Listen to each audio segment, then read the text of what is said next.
मोर लेखा मनरे स्थान देथिबा समस्त श्रोता बंधु को मोर नमस्कार। आज स्वलिखित छोट गल्प भक्ति। शांति देवी प्रतिवर्ष पंचुक पालती। पवित्र कार्तिक मास आसीगले तांको देहरे सिहरण खेली जाए। से निजको उत्साहित मन करती। पंचुक ए वर्ष पालिबार चतुर्थ दिन संजरे पुओ सहित निजे मार्केट जाई से सोलडंगा फूल तथा अन्यान्य सामग्री किणी आनिथिले। घरे पहुँचला परे घर काम से लगी पड़े। सौल सौल शोइले सिना भोर उठी डंगा भसाई पारिबे। ठीक शोइबा पई गला बेलकु पुओ मने पकाइला, माँ तुमे तो पान आनिलोनी, एबे आमे डंगा केमिति भसाइबा।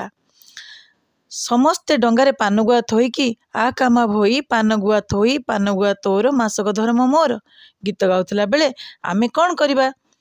सतरे शांति देवी जीभ कामुड़ी पकाइले। अरे केते बड़ भूल हो गला सते तो। पुओ तो शोई पड़ा, माँ उपरे दोष लदी देई हेले शांति देवी को केते बिछणारे पड़े रही आदौ निद्रा जाई पारले नाही। तांकर आखिरु धार धार लुह गड़ी चलला। हे भगवान, सब वर्ष पंचुक बेले पाखरे माँ रहुतिले, तेणु पान बाबदरे से केबे चिंता करिया पूर्वरु डंगारे माँ तांकर पान ओ गुआ को कि सुंदर भावरे सजाई देई थांती।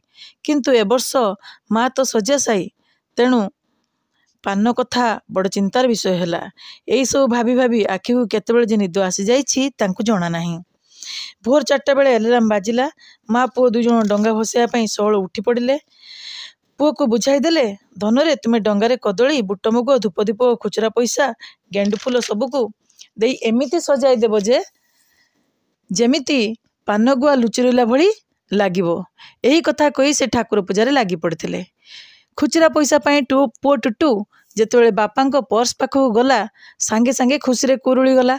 माँ देख बापांको पॉकेट रे गोटे पुड़ियारे 4टा सादा पान पाइली, आउ एबे आमे एई पान को डंगारे देई परिबा ना। शांति देवी स्थान पलटि जाउथिले। सतरे विश्वास मिलई हरि तर्के बहु दूर। सीताकांत बाबू एमितिरे दिने दिने तांकु ऑफिस रे किए सादा पान देइथिले से तांको पई सरागरे पॉकेट रे पुराई नहीं आस्थांती। शांति देवी भी सादा पान देखले भारी खुशी हो जाती।